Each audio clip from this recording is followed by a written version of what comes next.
Ladies and gentlemen, we are back on League Unlock. Eric and Mark here with you guys as the player rankings from Korea continue ahead of 2020 spring, and the jungle position is, we talk about top lane being underwhelming for at the very top of the board, while jungle is completely different. You have world-class level junglers, maybe the entire top 4, you could say. Hey, no shortage of talent in the top here for the junglers in Korea. Gotta be liking this list. Gotta like who you see here because a lot of talent on this list. And again, you look even 2 years ago, how many of these guys were playing in the LCK? Not many. I'll save you the trouble there. It is really not many of them. KT Rolster, full roster changeover. They got Malrang and Bono in the jungle. Either one of them, I'm not confident putting them higher than number 10.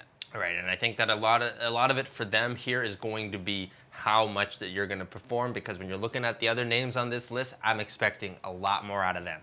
And for Afrika, it's Dread, also Spirit we've seen in the Kespa Cup. He just stays around on Afrika. Spirit Deft still going strong from that Samsung Blue roster. Dread, we know he can be incredibly aggressive, and he can be incredibly underwhelming and kind of cost you some early games. So he's number 9.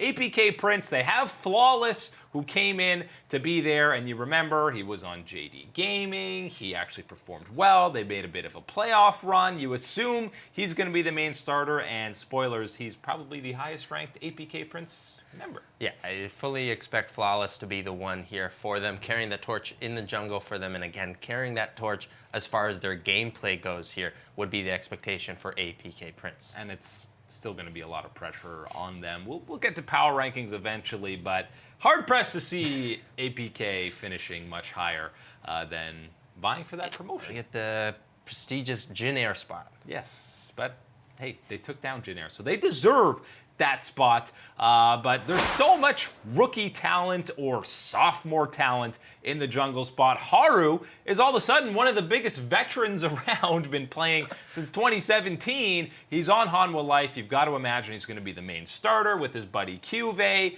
Hanwha, it's hard-pressed to see them being in that playoff competition, but Haru's going to be important for them. It again falls into that same thing that we've seen from them the past year, where they're looking to get in to that playoff picture, but might find themselves here on the outside looking in. Seems to be the case here again.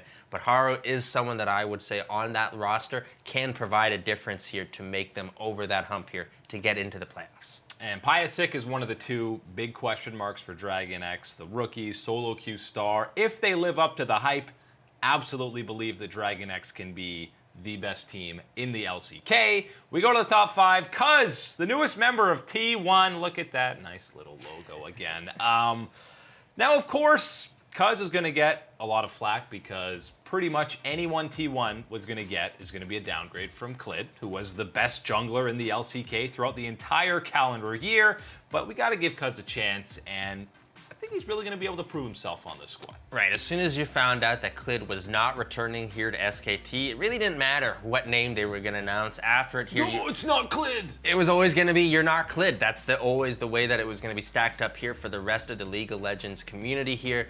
But adding in Cuz is a fantastic player for SKT to grab up here, and certainly one that we saw last year have his moments of being the better jungler in the LCK. Specifically, his Rek'Sai play was something that I loved to see last year. Was almost undefeated, I believe, on that champion in the summer. Fantastic play coming through from Cuz, and I think you can expect to see him maybe give a little bit more hope, some of those things to the SKT fan base here. Yes, he's not Clid, but he's going to be damn good for you guys. And behind the scenes, personality-wise, keep in mind, Khan was kind of the goofy, clownish member of the squad. He's gone. Cuz has a great sense of humor and a great team environment, so that's going to be good for T1 as well. The top 4, it's more, we know the top side of the map for Sandbox was very important, and a lot of that was because of On Fleek.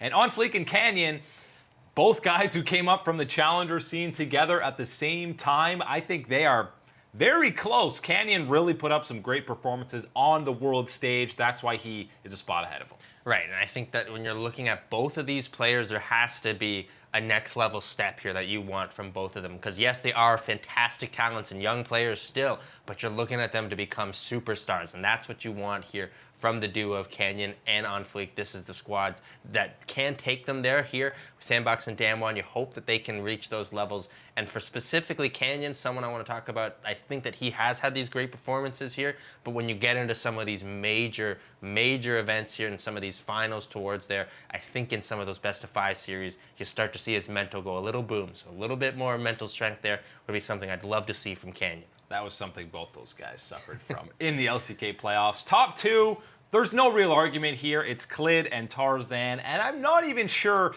that you could argue putting Tarzan ahead of Clid just because of those head-to-head matchups that they had in both LCK finals in 2019. Clid absolutely got the better of Tarzan, and both international events for SKT, Clid was their best player. Tarzan was great at Worlds, no doubt about it. If they don't have Sword in the top lane, maybe we're talking about a top 4 finish for them, but Clid still gets the nod ahead of Tarzan for number 1. You gotta love what Clid is able to do in the jungle. Really brought it a lot of special, kind of the X factor that you needed here. X, Y, and Z factor. Exactly. For Team That was what he needed, and he brought it in spades here for that squad last year.